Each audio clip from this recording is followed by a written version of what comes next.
Joining us now, Chris Swecker, a former assistant director of the FBI. Chris, Trump wants to see the warrant. Why hasn't he seen it already? I don't get it.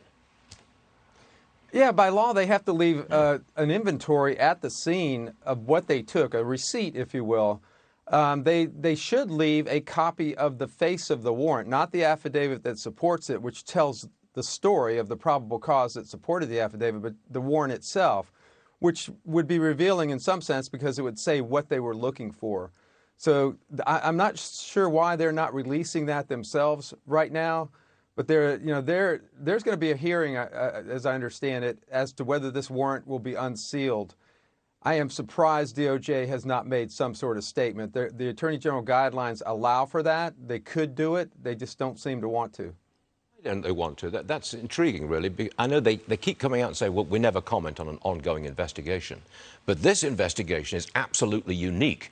I don't believe that ever before has a former president's home been searched and his safe cracked open. Surely there must be a statement fairly soon. Yeah, I think that would, the FBI and DOJ operate they operate most effectively when they have the confidence of the general public. Right. And if you look at the domestic operations guidelines for the FBI, they say you need to take into consideration use of the least intrusive technique that you can to get the evidence, not the nuclear option first. You have to consider the seriousness of the offense and whether this type of activity would undermine the public confidence in the FBI and DOJ. It looks to me like those three items, they struck out completely. So, unless I'm completely missing something here, I'm not so sure they aren't just circling the wagons because they didn't anticipate this type of backlash.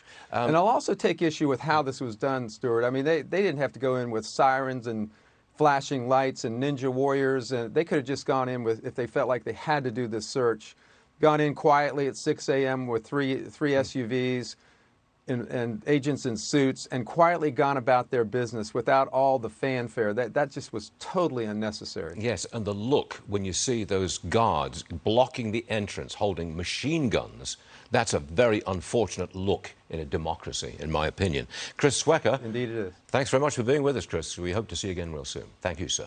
Thanks, Stuart.